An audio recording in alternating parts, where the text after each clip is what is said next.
ভাবে এমনকি আপনাকে স্ক্রিনশটও দেখাবো, যেখানের মধ্যে স্পষ্ট ভাষায় পরিষ্কারভাবে বলা হয়েছে, জনাব মৌলভী মোহাম্মদ হোসাইন বাটালভী তিনি লিখেছেন আল ইকতিসাদ ফি মাসাইলিল জিহাদ। এই গ্রন্থটি আপনারা দেখুন।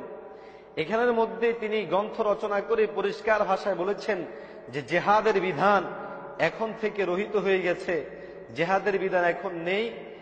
এর ফলশ্রুতিতে তিনি ইংরেজদের বিশ্বস্ত ভাড়াটে গোলাম গণ্য হয়। সুতরাং আপনি এই কথাটা পাবেন হিন্দুস্তান কি পহলি ইসলামী তাহরিক পৃষ্ঠা নাম্বার 212, আহলে হাদিস আর ইংরেজ পৃষ্ঠা নাম্বার 87 নাম্বার মধ্যে। তিনি বড় সুন্দর করে বলেছেন ওই হোসাইন বাটালভী যিনি দরখাস্ত করেছেন আহলে হাদিস নামটা বরাদ্দ দেওয়ার জন্য, তিনি উল্লেখ করেন ইস গেরুহে আহলে হাদিস के खैर खाह वफादार रियाया ब्रिटिश गवर्नमेंट होने पर एक बड़ी रोशन और कवी दलील है कि ये लोग ब्रिटिश गवर्नमेंट के जीर हिमायत रहने को इस्लामी सल्तनतों के जीर साया रहने से बेहतर समझते हैं। বাংলা তর্জমা হচ্ছে ওই আহলে হাদিস দল ব্রিটিশ সরকারের কল্যাণ প্রত্যাশী, চুক্তি রক্ষাকারী অনুগত হওয়ার অত্যন্ত উজ্জ্বল ও বলিষ্ঠ প্রমাণ তারা ব্রিটিশ সরকারের অধীনে থাকা কোন ইসলামী রাষ্ট্রের অধীনে থাকার চেয়ে উত্তম মনে করে থাকে। আল হায়াতি বাদ আল মামাত পৃষ্ঠা নাম্বার 93 নাম্বার মধ্যে এসেছে। এরপরে আহলে হাদিস বন্ধুগণ ইংরেজদের সাথে উনাদের ওয়াফাদারির আরো কিছু নমুনা আমি আপনাদের সামনে তুলে ধরছি। তরজমানে ওয়াহাবিয়ত যেটা নবাব সিদ্দিক হাসান খান উনি লিখেছেন, তিনি বলেন ये आजादगी हमारी मजहब जदीदा से आइन मुराद कानून इंग्लिशिया है। नीज फरमाते हैं फरमा रवा भोपाल को हमेशा आजादगी मजहब में कोशिश सही जो खास मंशा गवर्नमेंट इंडिया का है। আমাদের নতুন মাযহাবের আজাদি, এই ভাই আবারও বলছি, নতুন মাযহাবের আজাদি মানে তাকলিদ না করা ব্রিটিশ সরকারের আইনের চাহিদা মোতাবেক হয়েছে।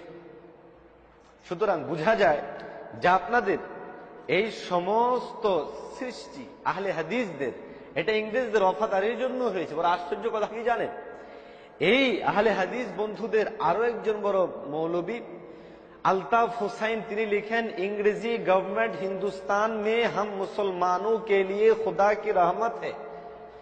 যে হিন্দুস্তানে ইংরেজ গভর্নমেন্ট আমরা মুসলমানদের জন্য খোদার রহমত স্বরূপ। আল হায়াতি বাদ আল মামাত 93 নাম্বার পৃষ্ঠা। আমি আবারও মাযরাত পেশ করছি এবং ক্ষমা চেয়ে নিচ্ছি।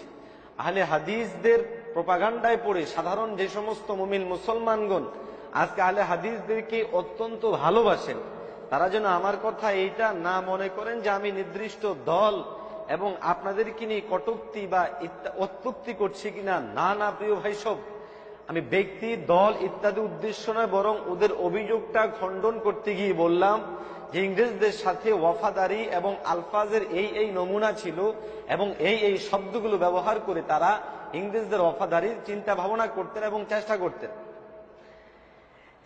এছাড়াও আপনারা বিভিন্ন গ্রন্থাদি ইত্যাদি যদি কোনো পড়ে থাকেন তাহলে ওই সমস্ত গ্রন্থগুলোর মধ্যেও পাবেন, যে সমস্ত গ্রন্থগুলোর মধ্যেও দেখা যাবে যে স্পষ্টভাবে প্রমাণিত হবে যে আহলে হাদিস নামে আসলে এই ইংরেজদের সৃষ্টির আগে ওরকম কোন দল ছিল না, বরং এখানে কেবলমাত্র শুধুমাত্র হানাফি মাযহাবের আলেমরাই ছিলেন। এবং এটা শুধু আমার কথা নয়, বরং আহলে হাদিসদের একজন মৌলবী যিনার নাম হলো আসলাম জিরাজপুরি, উনি তার রচনা নওয়াদিরাতের মধ্যে লেখেন পহলে ইস জামাত নে আপনা কোই খাস নাম নেহি রাখা থা। যেই জামাতটি প্রথমে তাদের নিজেদের কোনো নাম রাখেনি। मौलवी शहीद के बाद जब मुखालिफों ने इनको बदनाम करने के लिए वहाबी कहना शुरू किया, যে যখন মৌলবী শহীদ অর্থাৎ ইসমাইল শহীদ রহিমাহুল্লাহ মৃত্যুর পর এই নামটিকে বদনাম করার জন্য ওয়াহাবি নামে আখ্যায়িত করা আরম্ভ করলো, তো আপনি আপকো মোহাম্মদি कहने लगे, তখন তারা নিজেদেরকে মোহাম্মদি বলতে আরম্ভ করলেন। फिर इसको छोड़कर अहले हदीस का लक़ब इख्तियार किया जो आज तक चला आ रहा है।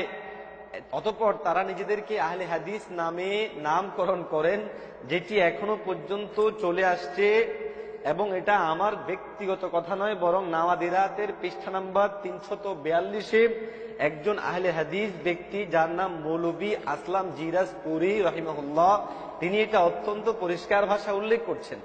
তাহলে আমরা যদি কোনো বলি যে ইংরেজ আমলে সৃষ্ট, এর পূর্বে ছিল না, সুতরাং সেটা আমাদের বিরুদ্ধে অভিযোগ এবং আমরা সেটা প্রপাগান্ডা করি বলে আমাদের বিরুদ্ধে না বলাই সমীচীন হবে বলে আমরা মনে করে থাকি।